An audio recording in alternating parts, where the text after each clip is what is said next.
벌써 2021년에 반이 지나갔습니다. 작년에 이어서 올해도 코로나가 계속되어지면서 우리가 이 고난의 시기에 어떻게 고난을 이길 것인가를 우리가 계속해서 살펴보고 있습니다. 그래서 작년부터 우리가 느헤미야서를 살펴보았고요, 또 하박국서를 살펴보았고요, 말라기서를 살펴보았습니다. 그리고 신약으로 넘어와서 우리가 지금 베드로 전서를 살펴보고 있습니다. 자, 이제 오늘은 베드로 전서의 마지막 시간이자 결론이라고 그렇게 이야기할 수가 있습니다. 베드로 전서의 결론을 한마디로 이야기한다면 바로 이것입니다. 고난마저 은혜입니다. 이렇게 이야기할 수가 있습니다. 자, 사도 베드로는 이 은혜라고 하는 단어를 이 편지의 말미에 그렇게 기록을 해놓고 있습니다. 자, 오늘 본문을 보시면 은혜라고 하는 단어가 총 3번에 걸쳐서 나와요. 우선 10절에 보시면 모든 은혜의 하나님이라고 하는 표현이 등장을 하죠. 저와 여러분이 믿고 있는 하나님, 그 하나님은 은혜의 하나님이다 라고 그렇게 이야기를 해놓고 있습니다. 자, 그리고 12절 말씀에 보면 은혜라고 하는 표현이 2번 등장을 합니다. 자, 우리 12절 말씀 같이 한번 읽어보겠습니다. 시작. 내가 신실한 형제로 하는 실루아노로 말미암아 너희에게 간단히 써서 권하고 이것이 하나님의 참된 은혜임을 증언하노니 너희는 이 은혜에 굳게 서라. 자, 여기 실루아노라고 하는 이름이 등장을 하죠. 실루아노 그러면 여러분들이 좀 생소하시겠지만 우리가 잘 알고 있는 이름으로 바꿔서 부르면 실라입니다. 실라. 바울의 신실한 동역자였고 또 베드로의 신실한 동역자이기도 했잖아요. 우리가 잘 아는 대로 바울과 실라가 빌립보 감옥에서 찬송을 통해서 그 빌립보 감옥의 문을 열잖아요. 그 실라입니다. 실라. 자, 이 베드로전서를 기록할 당시에 베드로는 나이가 상당히 많았습니다. 그래서 아마 베드로가 불러주고 그 옆에서 이 실루아노가 베드로가 불러준 것을 받아 적었을 가능성이 아주 큽니다. 그래서 여기 뭐라고 기록되어 있냐면 실루아노를 통해서 너희에게 간단히 써서 권하고 그렇게 말씀을 하고 있잖아요. 자, 그렇게 기록한 모든 내용, 즉 1장 1절부터 시작한 고난에 관한 모든 내용, 그 내용을 지금 말하는 것입니다. 그 고난에 관한 모든 내용이 그 고난이 하나님의 참된 은혜다. 다시 말하면 고난마저도 하나님의 은혜다. 그렇게 이야기할 수가 있습니다. 자, 우리 앞뒤 좌우에 있는 분들하고 같이 한번 인사해 볼까요? 우리 인사할 때 이렇게 한번 인사해 보겠습니다. 고난마저도 하나님의 은혜입니다. 그렇게 한번 인사해 보겠습니다.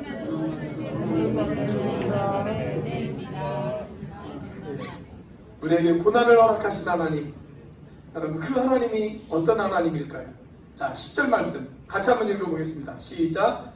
모든 은혜의 하나님 곧 그리스도 안에서 너희를 부르사 자기의 영원한 영광에 들어가게 하시니가 잠깐 고난을 당한 너희를 친히 온전하게 하시며 굳건하게 하시며 강하게 하시며 너를 견고하게 하시리라.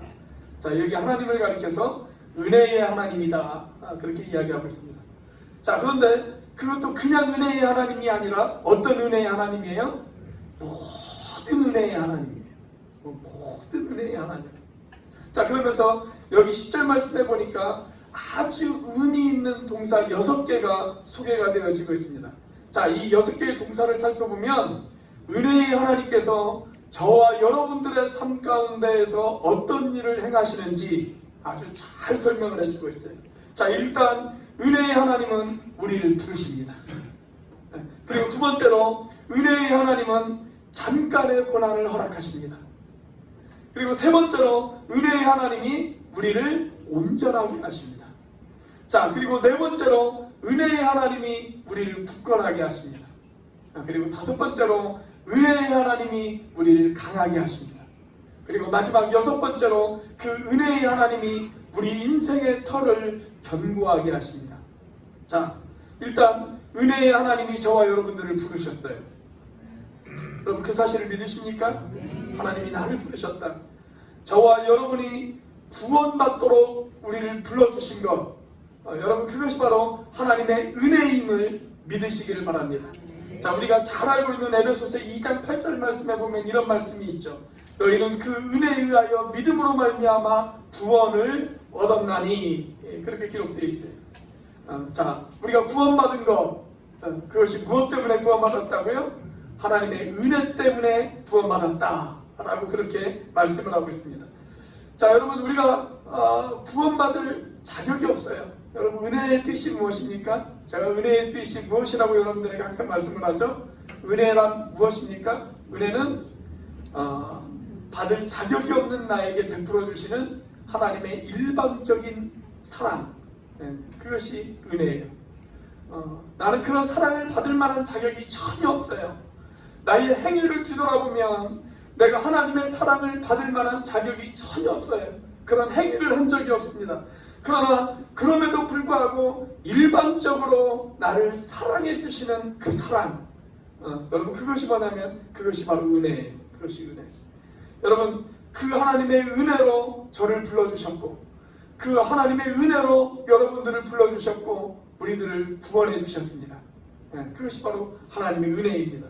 자, 하나님이 저와 여러분들을 왜 부르셨을까요? 여기 10절 말씀해 보니까 우리를 부르신 이유를 이렇게 소개를 해놓고 계세요. 하나님의 영광에 들어가게 하려고, 하나님의 영광에 들어가게 하려고 저와 여러분들을 불러주셨어요. 자, 그런데 그 영광은 잠시 있다가 없어지는 영광이 아니에요. 그 영광은 어떤 영광입니까? 영원한 영광이라고 그렇게 기록되어져 있습니다. 영원한 영광이다. 여러분 운동하는 스포츠 스타들을 한번 생각을 해보십시오. 그들이 올림픽에 나가서 최후 승리를 얻습니다. 그래서 시상대 가장 높은 곳에 우뚝 섭니다. 그들의 목에 금메달이 걸려집니다. 그리고 경기장 전체에 애국가가 울려 퍼지면서 태극기가 위로 올라갑니다. 여러분 그때 이 운동선수들이 느끼는 그 영광의 감정을 한번 생각해 보세요. 얼마나 영광스럽겠어요. 그것은 아마 스포츠 선수들이 꿈꾸는 최고의 영광의 순간일 것입니다. 자, 그런데 그 영광이 얼마나 갈까요? 오래 가지 못해요. 시간이 좀 지나면 사람들의 기억에서 다 잊혀져 버립니다. 자, 그런데 오늘 베드로는 이렇게 이야기합니다. 그리스도 안에서 너희들을 부르셨는데 그 부르신 이유가 뭐냐? 그분이 누리던 그 영원한 영광에 우리가 참여하게 하기 위해서, 우리를 참여시키기 위해서 우리를 부르셨다는 거예요. 그 영원한 영광에 우리를 들어가게 하시려고 하나님이 우리를 부르셨다, 그렇게 이야기하고 있습니다. 그런데 그 영원한 영광이 어떤 영광일까요? 저도 잘 모르겠어요. 그 영원한 영광이 어떤 모습인지는 저도 잘 모르겠습니다. 자, 그런데 우리가 성경을 읽다 보면 그 영원한 영광의 순간을 잠깐 보여주신 그런 사건이 있습니다. 그 영광의 커튼을 잠깐 열고 우리가 그 영광의 모습을 이야기한 잠깐의 사례가 있어요. 그 대표적인 사례가 뭐냐면 바로 변화산 사건입니다. 변화산 사건. 예수님이 베드로와 야고보와 요한을 데리고 산에 올라가시잖아요. 산 정상에 딱 올라가니까 갑자기 구약 성경에 등장한 두 명의 영웅이 그 산 정상에 나타납니다. 모세와 엘리야가 나타나죠. 자, 그리고 예수님께서 아주 영광스러운 모습으로 변화가 되어지세요. 예수님께서 어떤 모습으로 변화되었는지는 아무도 몰라요. 그 예수님을 본 세 명의 제자들밖에는 몰라요. 베드로와 야고보와 요한만 예수님이 어떤 모습으로 변화되었는지를 성경에 그들만 보았다라고 그렇게 기록을 해놓고 있습니다. 자, 그런데 이 제자들의 반응을 보면 어느 정도는 짐작할 수 있을 것 같아요. 이 제자들이 그 영광스러운 모습을 경험하고 나서 뭐라고 이야기를 합니까? 이렇게 이야기하잖아요. 주님, 여기 있는 것이 너무너무 좋습니다. 우리가 여기에다가 텐트를 쳐놓고 이곳에서 계속 살면 안 되겠습니까? 그렇게 이야기하잖아요. 너무너무 좋으니까 그들이 산에서 내려오기가 싫은 거예요. 그런데 여러분, 우리를 부르신 주님이 저와 여러분을 그 영원한 영광에 들어가게 하시겠대. 얼마나 기가 막힌 약속입니까? 그 잠깐의 영광을 보고도 여기가 좋사오니 그렇게 이야기를 했는데, 저와 여러분들이 그 영원한 영광 속에 참여하게 되어진다는 것, 여러분 상상만 해도 행복하지 않습니까? 상상력이 없으신 분들은 상상할 수 없는 행복이에요. 여러분 한번 상상해 보세요. 얼마나 영광스럽겠어요. 우리를 그렇게 하시겠다라는 거예요. 자, 부르셨을 뿐만 아니라 저와 여러분들에게 잠깐의 고난을 허용하세요. 잠깐의 고난을 허용하십니다. 왜 하나님께서는 우리를 은혜로 부르셔놓고 저와 여러분들에게 잠깐의 고난을 허락하실까요?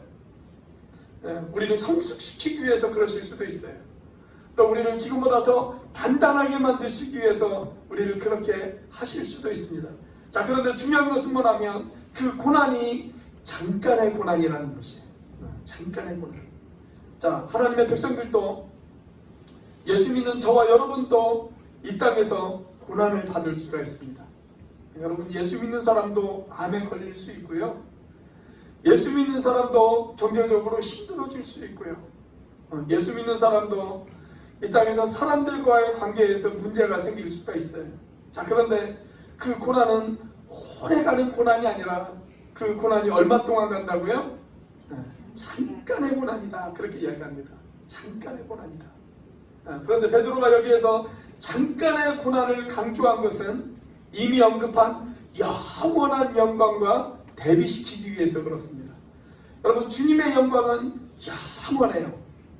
그런데 우리가 이 땅에서 받는 고난은 잠깐이에요. 잠깐의 고난입니다. 잠깐의 고난. 여러분, 성경은 결코 예수님을 영접한 저와 여러분들에게 영원한 고난에 대해서 이야기한 적이 한 번도 없습니다. 우리는 영원한 고난을 당하지 않아요. 이미 예수 믿는 저와 여러분들에게, 하나님의 자녀가 된 저와 여러분들에게 영원한 고난은 없는 줄로 믿으시기를 바랍니다. 예수 믿지 않는 사람들에게는 영원한 고난이 있을 수 있어요. 그러나 예수님을 인격적으로 영접한 사람들에게는 영원한 고난은 없어요. 그런데 잠깐의 고난은 있어요. 잠깐의 고난은 있습니다. 자, 너무너무 힘들지만, 너무너무 아프지만, 너무너무 고통스럽지만, 그렇지만 그 고통은 어떤 고통이라고요? 잠깐의 고통이에요. 잠깐의 고난입니다. 잠깐의 고난. 그냥 눈을 한번 감았다 뜨면 됩니다. 잠깐의 고난이에요. 여러분, 고난이 긴 것 같지만, 고난이 끝나지 않을 것 같지만, 고난이 영원할 것 같지만, 고난은 반드시 끝나는 순간이 온다는 것을 믿으시기를 바랍니다. 여러분, 코로나도 끝나는 순간이 올 것입니다. 그 잠깐의 고난이 끝나면 그 다음 우리에게 기다려지고 있는 것, 그것이 뭐예요? 영원한 영광이에요. 영원한 영광. 그 영원한 영광이 우리를 기다리고 있어요. 자, 그렇다면 여러분, 그 영원한 영광에 비해서 우리가 당하고 있는 잠깐의 고난, 우리가 그 영원한 영광을 묵상할 줄 안다면 그 잠깐의 고난을 우리가 견딜 수 있지 않겠습니까? 자, 그렇게 잠깐의 고난을 허용하시면서 주님이 또 우리에게 하시는 일, 무슨 일을 하실까요? 저와 여러분을 온전하게 하십니다. 우리를 온전하게 하십니다. 자, 이것이 바로 저와 여러분에게 잠깐의 고난을 허용하신 하나님의 이유입니다. 저와 여러분을 은혜로 부르시고 왜 우리에게 잠깐의 고난을 허용하시는가? 저와 여러분들을 온전하게 하시기 위해서 그렇습니다. 온전하게 하시기 위해서. 이 온전하다라고 하는 단어는 본래 헬라어로 그물을 깁는다 혹은 그물을 씻는다, 그런 뜻을 가지고 있어요. 여러분, 바닷가에서 어부들이 그물을 기워요. 왜 그물을 기울까요? 그물이 찢어졌으니까 그물을 깁지 않겠습니까?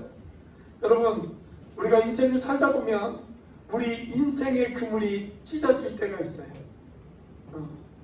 우리의 인생의 그물이라는 것이요, 생각보다 쉽게 찢어져요. 조그만 상처에도 우리의 인생의 그물이 찢어질 수가 있습니다. 자, 우리 옆에 있는 분들 한번 바라보세요. 얼굴로 한번 바라보세요. 인생의 그물이 찢어졌는지 안 찢어졌는지 인상을 막 쓰시고 있으신 분들이 있다면 이렇게 한번 물어보세요. 어디가 찢어지셨습니까? 한번 물어보세요. 어디가 찢어지셨습니까? 여러분, 우리 인생의 그물은요 쉽게 찢어져요. 쉽게 찢어질 뿐만이 아니라 또 쉽게 더럽혀집니다.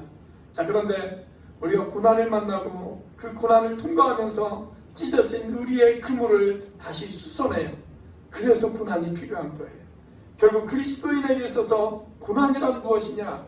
고난은 찢어진 그물을 수선하는 시간입니다.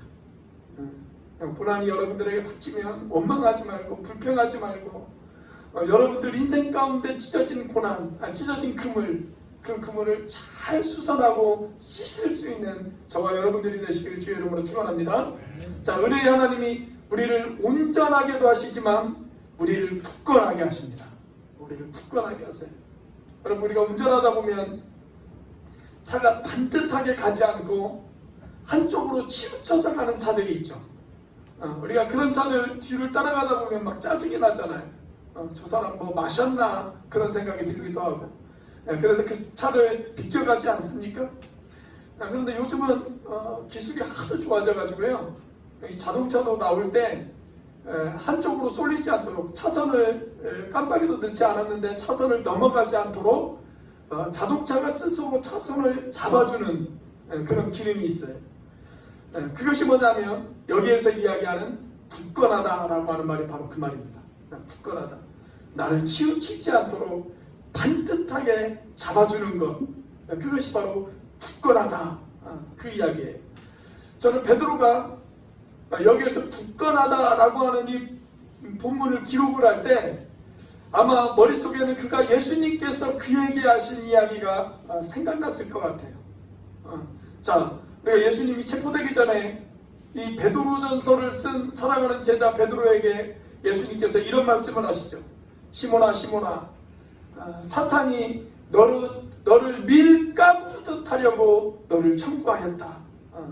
그런 말을 합니다. 사탄이 밀가부르듯 하려고 너를 청구하였다. 자, 그러면서 예수님께서 뭐라고 이야기를 하세요? 사탄이 너를 그렇게 흔들고 있지만 나는 내가 흔들리지 않도록 너를 위해서 내가 기도하고 있어. 그렇게 이야기하시잖아요. 네가 흔들리지 않도록 너를 위해서 기도하고 있어. 너는 굳게 서야 돼.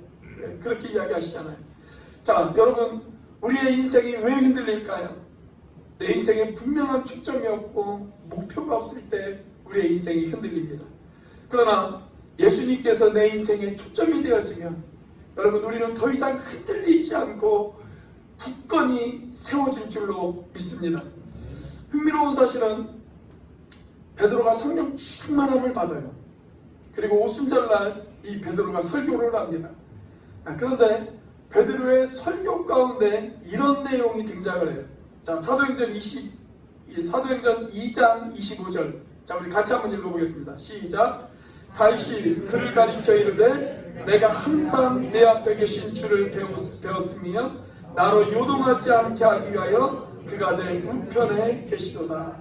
자, 베드로가 설교하면서 다시 했던 말을 인용을 합니다. 그러면서 뭐라고 이야기를 하냐면 우리 앞에 계신 주님을 바라보라고. 우리가 그 주님을 바라보면 내가 더 이상 요동하지 않을 것이라고 그렇게 이야기합니다. 사랑하는 여러분, 우리 인생의 주인 되시고 그리고 우리 인생의 모든 것이 되시는 그 주님, 우리가 그 주님을 바라볼 수만 있다면 우리는 더 이상 요동하지 않을 줄로 믿습니다. 그런데 우리의 시선이 주님을 향하지 않으면 어떻게 되어질까요? 내 인생이 자리를 잡지 못하고 계속적으로 흔들리는 이유, 여러분, 그 이유가 무엇입니까? 주님을 바라보지 못하기 때문에 그렇습니다. 그러나 우리의 삶 가운데 고난이 있다 할지라도, 내 앞에 지금 시련이 있다 할지라도, 눈물 나는 그런 순간이 있다 할지라도 내가 주님을 바라보면 여러분, 그 어떤 고난 속에서도 우리가 요동하지 않을 줄로 믿습니다. 그렇게 주님께서 세게 여러분들을 붙잡아 주실 줄로 믿습니다. 자, 굳건하게 하실 뿐만이 아니라 한 걸음 더 나아가서 주님께서는 우리를 강하게 하십니다. 강하게 하신다, 그렇게 기록되어 있어요. 여기에서 강하게 한다 라고 하는 말은 힘을 공급한다, 이런 뜻을 가지고 있습니다. 힘을 공급한다. 여러분, 우리가 은혜의 하나님을 바라보는 순간 힘이 공급돼요. 힘을 공급해 주십니다. 그래서 우리는 다시 강해져요. 그래서 고난이 있지만 그 고난과 싸울 수 있는 힘이 생깁니다. 그런데 그 은혜의 하나님을 바라보지 못하면 어떻게 될까요? 계속 흔들려요. 계속 흔들립니다. 조그마한 고난에도 계속 흔들립니다. 15세기에 아메리카 대륙을 발견한 유명한 크리스토퍼 콜럼버스라고 하는 사람이 있습니다. 이 사람은 탐험가이기도 하지만 아주 훌륭한 신앙인이었어요. 본래는 이탈리아 사람인데 이 사람이 대서양을 건너서 신대륙을 찾아 탐험을 시작합니다. 그런데 탐험을 하는 그 시간이 꽤 길어졌어요. 여행이 길어지다 보니까 선원들은 지쳤고요. 그리고 먹을 식량도 거의 바닥이 나기 시작을 했습니다. 그래서 이제 선원들이 당장이라도 폭동을 일으킬 것 같은 그런 최악의 분위기였어요. 선원들이 이야기합니다. 우리가 여기에서 이렇게 죽느니 차라리 스페인으로 돌아갑시다. 그렇게 이야기를 합니다. 자, 그때마다 이 콜럼버스는 선원들에게 이렇게 이야기를 했다고 합니다. 아닙니다. 가야 합니다. 앞으로 가야 합니다. 조금만 더 기다려 주십시오. 우리는 계속해서 앞으로 갈 것입니다. 그렇게 이야기를 합니다. 자, 사람들의 항의가 더 거세지기 시작하면 이 콜럼버스는 갑판에 나가서 무릎을 꿇고 하나님 앞에 기도하기 시작을 합니다. 이 콜럼버스가 가장 좋아했던 성경 구절이 하나 있었대요. 그 성경 구절이 이사야 40장 31절 말씀입니다. 거기 보면 이렇게 기록되어 있어요. 오직 여호와를 앙망하는 자는 새 힘을 얻으리니. 그렇게 기록하고 있습니다. 사랑하는 여러분, 주님을 바라보시길 바랍니다. 그 주님께서 여러분들에게 새 힘을 공급해 주실 것입니다. 다른 박질하여도 곤비하지 않을 것이고 걸어가도 피곤치 않을 것입니다. 그 주님, 그 은혜의 하나님께서 저와 여러분들을 강하게 하실 줄로 믿습니다. 그 하나님을 바라보시는 저와 여러분이 되시기를 주의 이름으로 축원합니다. 자, 마지막으로 은혜의 하나님이 우리의 터를 견고하게 하십니다. 여러분, 우리가 집을 지을 때 가장 중요한 것이 뭐냐면 기초죠, 기초. 터가 견고한 곳에 집을 지어야 그 집이 오래 갈 수가 있어요. 자, 그런데 견고하지 못한 모래 위에 집을 지으면 어떻게 되어질까요? 그 집이 오래 가지를 못해요. 자, 그렇다면 우리가 어떻게 인생이라는 집을 터가 견고한 반석 위에다가 세울 수가 있을까요? 자, 이미 우리가 살펴본 베드로전서 2장에서 이 반석 대신 그 터가 누구인지를 우리에게 설명을 해주고 있습니다. 자, 베드로전서 2장 4절 말씀 우리 같이 한번 읽어볼까요? 시작. 사람에게는 버림바가 되었으나 하나님께는 택하심을 입은 보배로운 산 돌이신 예수께 나아가. 자, 여기 예수님을 가리켜서 뭐라고 이야기합니까? 보배로운 산 돌이시다. 그렇게 이야기합니다. 그분은 보배로운 살아있는 돌이 되세요. 자, 그분이 우리의 인생에 집을 세워야 된다고 그렇게 이야기하고 있습니다. 자, 6절 말씀에도 보니까 베드로가 이렇게 이야기를 합니다. 예수님을 가리켜서 보배로운 모퉁이 돌이다. 그렇게 이야기를 하고 있습니다. 여러분, 우리 주님이 보배로운 기초가 되어주세요. 우리의 터를, 인생이라는 집을 세울 수 있는 견고한 터가 되어주시는 분, 그분이 바로 우리 예수님이십니다. 그 예수님 위에 우리 인생이라는 집을 세워야 돼요. 여러분들의 기초는 누가 되셨습니까? 여러분 자신이 여러분 인생의 기초이십니까? 아니면 우리 주님이 여러분 인생의 기초가 되셨습니까? 우리 주님이 기초이시고 그분이 보배로운 산돌이 되시고 그분이 모퉁이 돌이 되어야 된다고 성경은 그렇게 저와 여러분들에게 이야기하고 있어요. 자, 그런데 거기에서 끝나는 것이 아니라 5절 말씀에 보면 이렇게도 말씀을 하고 있습니다. 너희도 산돌같이 신령한 집으로 세워지고, 그렇게 이야기하고 있어요. 예수님 붙들고 그 예수님 위에 내 인생의 집을 세우면 어떻게 되어지냐면 나도 흔들리지 않는 살아있는 돌이 되어진대. 흔들리지 않는 살아있는 돌이 되어줄 수 있다. 여러분, 이 베드로전서를 기록하고 있는 베드로가 얼마나 많이 흔들렸습니까?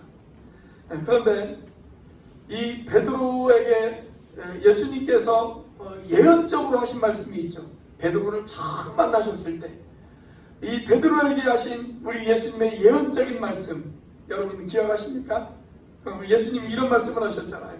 베드로야, 너는 장차 게바라 하리라. 그렇게 말씀하셨어요. 게바가 뭐예요? 반석이잖아요. 반석.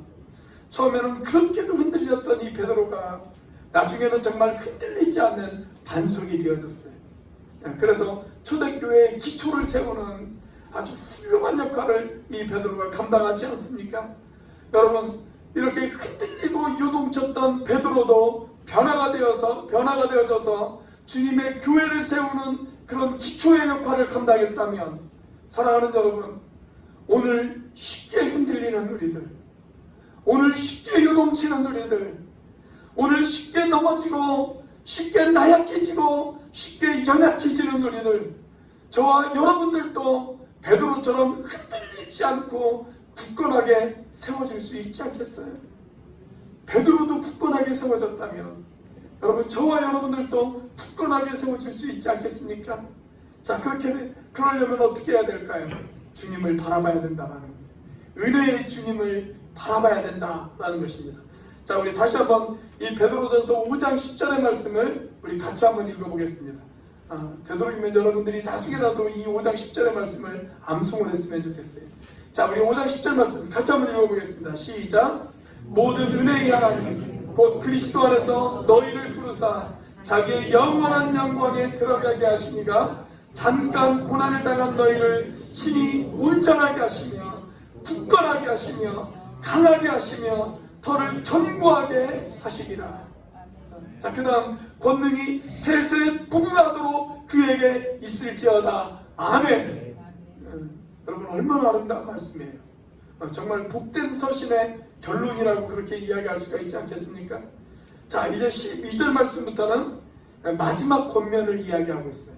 자, 12절 말씀 다시 한번 읽어보겠습니다. 시작. 내가 신실한 형제로 하는 신뢰함으로 말미암아 너희에게 간단히 써서 권하고 이것이 하나님의 참된 은혜임을 증언하느니 너희는 이 은혜에 굳게 서라. 자, 여기 이것이 참된 은혜임을 증언하노라 그렇게 이야기합니다. 자, 여기에서 말하는 이것이 무엇일까요? 여기에서 말하는 이것은 지금 베드로가 이 베드로전서를 쓰면서 1장 1절부터 줄기차게 이야기했던 고난에 관한 모든 교훈들, 그가 고난에 관해서 이야기하는 모든 내용들, 그 내용들을 가리키는 거예요. 그래서 베드로는 지금 이렇게 이야기하는 겁니다. 제가 여러분들에게 이야기했던 고난에 관한 모든 기록들, 고난에 관한 설교들, 그런데 뒤돌아보니까 그 고난마저도 하나님의 은혜였습니다. 지금 그렇게 이야기하는 거예요. 그 고난마저도 하나님의 은혜였습니다. 여러분, 우리가 고난을 통해서 저와 여러분들이 온전해지고 굳건해지고 강해지고, 그래서 인생이라고 하는 우리의 집을 견고히 세울 수만 있다면 저와 여러분에게 허락하신 그 고난, 여러분, 그 고난도 하나님의 은혜가 아니겠습니까? 여러분, 그 고난 때문에 우리가 굳건히 세워질 수 있다면, 그 고난 때문에 내가 더 강해질 수 있다면, 그 고난 때문에 내가 더 온전해질 수 있다면, 여러분, 그 고난마저도 은혜잖아요. 고난마저도 은혜. 그래서 여기 베드로가 한 번 더 강조하고 있어요. 여러분, 이 은혜 위에 굳게 서세요. 여러분, 흔들리지 마세요. 요동하지 마세요. 편입하지 마세요. 여러분, 왔다 갔다 하지 마세요. 제발 이 은혜 위에 굳게 서세요. 그렇게 이야기하고 있죠. 우리 옆에 있는 분들, 앞뒤에 있는 분들하고 한번 다시 한번 인사해 보겠습니다. 제발 은혜 위에 굳게 서세요. 이렇게 한번 인사해 보겠습니다. 그냥 제발 은혜 위에 굳게 서세요 이렇게 이야기하지 마시고요. 제발 은혜 위에 굳게 서세요. 이렇게 한번 인사해 보겠습니다. 시작.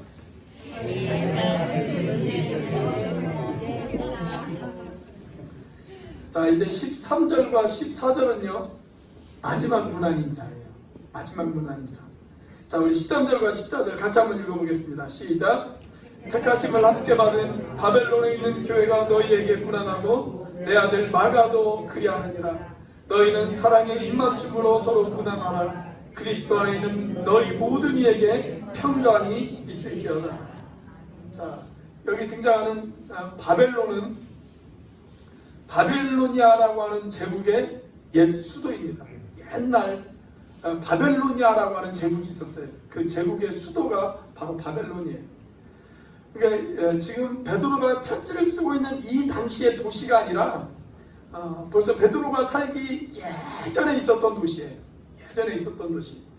자, 그러니까 여기 등장하는 바벨론은 실제 바벨론이 아니에요. 이 바벨론은 무엇을 가리키는 거냐면 로마를 가리키는 겁니다. 로마. 자, 그런데 왜 로마라고 적지 않고 바벨론이라고 적었을까요? 여러분, 우리가 지금 일제 강점기에 살고 있다고 한번 생각을 해보십시오. 여러분들이 저기 대만에 있는 아니면 외국에 있는 어떤 믿음의 형제들에게 편지를 써요. 자, 그런데 편지를 쓰면서 이렇게 편지를 쓴다고 생각을 해보세요. 제주 도평동에 있는 교회가 너희에게 문안하노라. 이렇게 쓴다고 한번 생각을 해보십시오. 여러분, 그 편지가 일본 순사들 손에 들어가면 어떻게 되어질까요? 우리를 체포하기 위해서 당장 달려오지 않겠습니까? 그래서 일종의 그리스도인들만 아는 암호를 여기에다 사용을 했어요. 그래서 이 바벨론은 사실 로마에 있는 교회를 말합니다. 로마에 있는 교회. 자, 그러니까 베드로가 지금 이렇게 이야기하고 있는 거예요. 지금 로마라고 하는 이 거대한 제국, 이 제국 때문에 핍박을 받아서 여기저기 뿔뿔이 흩어져 있는 나의 사랑하는 믿음의 형제들, 내가 여러분들에게 편지합니다. 지금 내 옆에 마가가 있는데 그 마가도 여러분들에게 문안을 올립니다. 여러분, 굳게 서세요.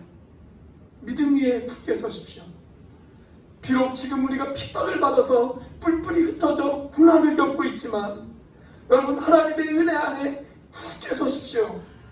그러면 이 고난 가운데에서도 흔들리지 않는 그리스도의 평강이 여러분들과 함께 할 것입니다. 지금 그 이야기예요. 제가 설교 준비하면서 이 마지막 부분을 묵상하는데요, 눈물이 울컥하더라고요. 눈물이 울컥해요. 베드로가 이런 마음으로 이 편지를 썼겠구나, 그런 생각이 들더라고요. 사랑하는 여러분, 우리 오늘교회 지체들이 은혜 안에서 이런 아름다운 사랑의 모습이 우리 가운데 있다면 어떤 고난과 폭풍 가운데에서도 우리가 승리할 수 있을 줄로 믿습니다. 우리가 주님의 그 영광만 바라볼 수 있다면 여러분, 어떤 고난도 그리스도의 평강의 마음 속에서 우리를 흔들지 못할 것입니다. 그런 은혜와 평강이 저와 여러분들 가운데 있기를 주의 이름으로 축원합니다. 우리가 요즘 계속 미얀마를 위해서 기도하고 있어요. 미얀마를 위해서. 저는 특별히 이 미얀마라고 하는 나라에 애정이 가요. 제가 애정이 가는 동남아 국가 두 나라가 있는데 하나가 미얀마고요, 하나가 베트남이에요. 그런데 이 미얀마 땅을 처음으로 찾아간, 이 미얀마 땅에 처음으로 복음을 전한 그런 교단이 우리 침례교단입니다. 에도니럼 저드슨이라고 하는 선교사님이 계셨어요. 그는 소위 미국에서 명문대학교를 졸업한 사람이었습니다. 출세의 길이 그 앞에 보장되어져 있는 그런 사람이었습니다. 자, 그런데 그가 모든 출세의 길을 버리고 결혼하자마자 신혼의 단꿈에 젖어 있을 그 시간에 자기 아내와 함께 미얀마를 찾아갑니다. 그리고 그곳에서 복음을 전합니다. 그의 선교는 한마디로 말하면 고난의 연속이었어요. 계속적으로 고난을 받아요. 끊임없는 고난이 그에게 찾아왔습니다. 선교하다가 그의 아내가 병에 걸려서 죽었습니다. 4명의 자녀가 있었는데 그 4명의 자녀도 다 병에 걸려서 죽었습니다. 그리고 그 자신도 병균과 독충이 우글거리는 그런 감옥에서 상당 기간 동안 머물러 있어야만 했습니다. 7년 동안 몸부림을 쳤는데 7년 만에 겨우 한 사람을 전도했습니다. 정원 관리사였던 사람에게 복음을 전해서 그 사람이 7년 만에 예수님을 영접하고 그 사람에게 침례를 주었어요. 자, 이런 고난과 역경을 받으면 포기할 수도 있잖아요. 그냥 선교 중단하고 자기 고국으로 돌아갈 수도 있잖아요. 자, 그런데 이 에도니람 저드스에게 별명이 하나 있었어요. 그 별명이 뭐였냐면 사람들에게, 이 주변에 있는 사람들에게, 사람들이 이 에도니람 저드스에게 지어준 별명이 하나 있었는데, 그 별명이 뭐냐면 미스터 글로리 페이스가 그의 별명이었습니다. 미스터 글로리 페이스, 영광의 얼굴, 영광의 얼굴 씨가 그 사람 별명이었어요. 왜냐하면 이분이 항상 웃어요. 그렇게 많은 고난이 찾아왔는데도 얼굴엔 항상 미소가 있어요. 그리고 고난 속에서도 빛나는 얼굴을 하고 있었다고 그럽니다. 그래서 사람들이 영광의 얼굴이라고 하는 별명을 그에게 붙여주었어요. 한 번은 그가 정말 오랜만에 자신의 고국인 미국으로 들어갔습니다. 그래서 미국에 있는 여러 교회들을 돌아다니면서 선교 보고를 합니다. 자, 이분이 선교지에서 너무 고생하고 있다는 이야기를 사람들이 다 들었어요. 그래서 그의 선교 보고에 참석을 한 사람들이 이분이 선교 보고를 할 때 그 선교지에서 미얀마 땅에서 고생한 이야기를 하겠구나, 그것을 기대하면서 그 선교 보고에 참석을 했습니다. 지금도 선교사님들이 선교지에서 고생했다는 이야기를 하면 거기에 은혜 받는 분들 계시잖아요. 그래서 이 선교사님이 얼마나 고생했던 그런 이야기를 하실까, 그걸 기대하면서 사람들이 참석을 했어요. 그런데 이 선교사님 선교 보고를 하는데 자기가 고난받은 이야기를 하나도 하지가 않는 거예요. 예수님 이야기만 해요. 자기가 고생했던 이야기, 미얀마 땅에서 고난받았던 이야기는 하지 않고 계속 예수님에 대한 이야기, 복음에 대한 이야기만 계속 이야기를 하는 거예요. 자, 선교 보고가 끝나고 나서 어떤 사람들은 실망한 마음을 가지고 돌아갔습니다. 그렇게 실망한 사람 중에 어떤 한 신문기자가 있었다고 그래요. 이 신문기자가 에도니람 저드슨에게 찾아와서 이렇게 질문을 던졌습니다. 선교사님, 우리는 선교사님이 그 선교지에서 고생했던 이야기, 그 이야기를 들려주실 줄로 알았습니다. 그런데 딴 이야기만 하시네요. 그렇게 이야기를 하는 거예요. 그때 이 에도니람 저드슨이 이렇게 말합니다. 딴 이야기라니요. 나를 위해 고난당하시고 나를 위해 죽으신 그 예수님, 그 예수님보다 더 감동스러운 이야기가 어디 있겠습니까? 나를 위해 죽으시고 고난당하신 그 예수님을 증거하기 위해서 받은 고난, 저는 그 고난을 단 한 번도 고난이라고 생각해 본 적이 없습니다. 저는 감옥 안에서도 행복했고요, 저는 채찍을 맞으면서도 행복했고요, 저는 사람들에게 조롱을 받으면서도 행복했습니다. 이렇게 말하고 있는 그의 얼굴 속에서 놀랍게 빛나는 모습을 이 기자가 보았대요. 그리고 그 기자가 이렇게 이야기를 하더래요. 그래서 선교사님 별명이 미스터 글로리 페이스군요. 그렇게 이야기를 하더랍니다. 그렇습니다, 여러분. 그것이 바로 스데반의 비밀이기도 했습니다. 돌팔매를 맞아 죽어가는 그 순간에서도 스데반의 얼굴은 해같이 빛났다라고 성경은 기록되어져 있습니다. 그래서 마치 그의 얼굴이 천사의 얼굴과도 같았다라고 성경은 저와 여러분들에게 이야기하고 있습니다. 여러분, 에도니람 저드슨이 그렇게 빛나는 인생을 살았습니다. 여러분, 스데반도 고난 속에서 빛나는 인생을 살았습니다. 그리고 이 편지를 기록하고 있던 베드로도 고난 가운데에서 빛나는 인생을 살았습니다. 사랑하는 여러분, 우리가 하나님의 은혜를 경험하면, 우리가 하나님의 은혜를 바라볼 수만 있다면, 그리고 우리에게 은혜를 주시는 그 하나님을 우리가 기대하고 사모한다면, 여러분, 우리가 이 땅 가운데에서 고난이 있지만, 때때로 이 땅 가운데서 우리가 눈물을 흘릴 때가 있지만, 여러분, 그래도 우리의 얼굴이 해같이 빛나게 되어질 줄로 믿습니다. 저와 여러분들이 바로 그런 은혜를 사모하시는 우리가 되어졌으면 좋겠습니다. 그런 은혜를 받으시는 여러분들이 되시기를 주의 이름으로 축원합니다. 그런 은혜를 누리시기를 바랍니다. 그 은혜로 승리하는 저와 여러분들이 되시기를 주의 이름으로 축복합니다. 기도하시겠습니다. 사랑하는 여러분, 은혜의 하나님이 우리를 부르셨습니다. 은혜의 하나님이 우리를 온전하게 하십니다. 은혜의 하나님이 우리를 굳건하게 하십니다. 은혜의 하나님이 우리를 강하게 하십니다. 은혜의 하나님이 우리의 삶의 터를 견고하게 하십니다. 그러기에 우리는 이렇게 고백할 수 있습니다. 하나님, 고난마저도 은혜였습니다. 나에게 주신 이 잠깐의 고난, 하나님이 고난마저도 하나님이 나에게 주신 은혜였습니다. 하나님, 내가 이 고난 앞에서 불평하지 않고 원망하지 않고 내가 오늘도 은혜의 하나님을 바라볼 수 있도록 나를 도와주세요.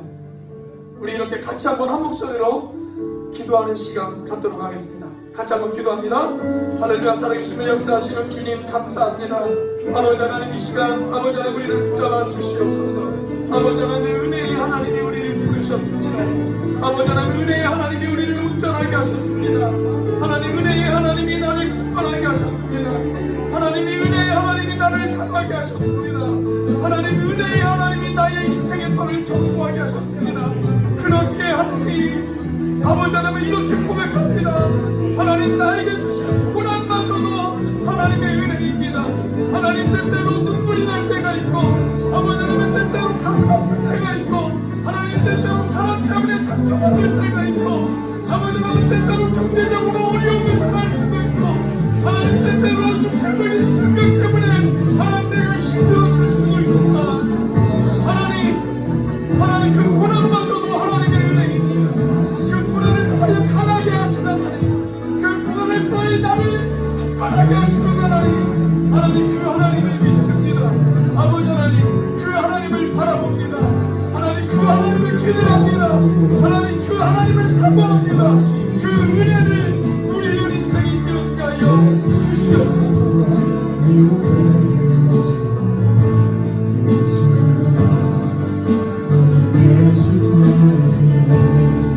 은혜 아니면 살아갈 수 없네.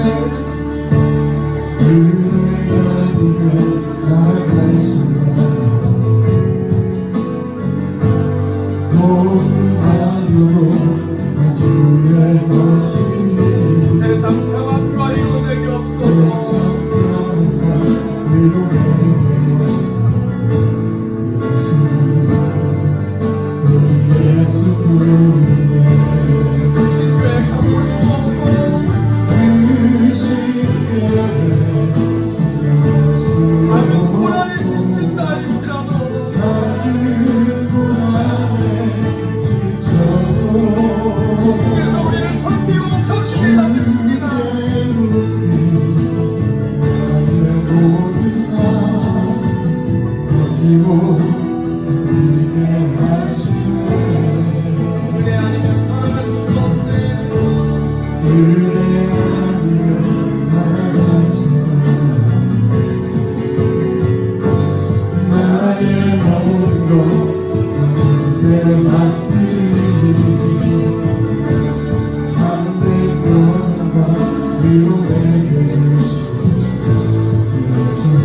주신 말씀을 가슴에 새깁니다.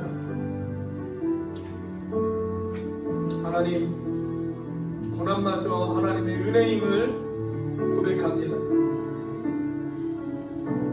이 시간 여러분들에게 도전하겠습니다. 이 시간 여러분들을 초청합니다. 이 고난을 통해 나를 온전하시고 굳건하게 하시고 강하게 하시고 나의 삶의 터를 견고하게 하시는 하나님, 내가 그 하나님 믿고 흔들리지 않겠습니다. 고난이 있어도, 아픔이 있어도, 눈물 나는 일이 있어도 하나님, 내가 그 하나님의 은혜를 바라보겠습니다. 그 은혜를 바라보며 요동하지 않겠습니다. 내 인생에 어떤 풍우가 몰려온다 할지라도 에돈이랑 저드슨처럼, 스데반처럼, 베드로처럼 하나님, 내가 하나님의 은혜를 사모하며 하나님만 바라보며 그렇게 살겠습니다. 이렇게 결단하시는 분들은 우리 자리에서 일어나 주시기를 바랍니다. 하나님, 고난이 있어도 아픔이 있어도 주님 바라보겠습니다. 감사합니다. 감사합니다. 감사합니다. 기도하겠습니다. 이제는 우리를 위하여 십자가에 달리신 성자 하나님의 은혜와 그 독생자를 죽기까지 내어주신 성부 하나님의 사랑과 지금도 그 사랑을 깨닫게 하시고 충만하게 하시는 성령 하나님의 교통하심, 고난마저 은혜임을 고백하며 그 은혜 위에 굳게 세워지기를 소망하는 사랑하는 우리 오늘의 교회 형제자매들 머리 위에 지금부터 영원까지 함께 하시기를 간절히 축원하옵나이다. 아멘.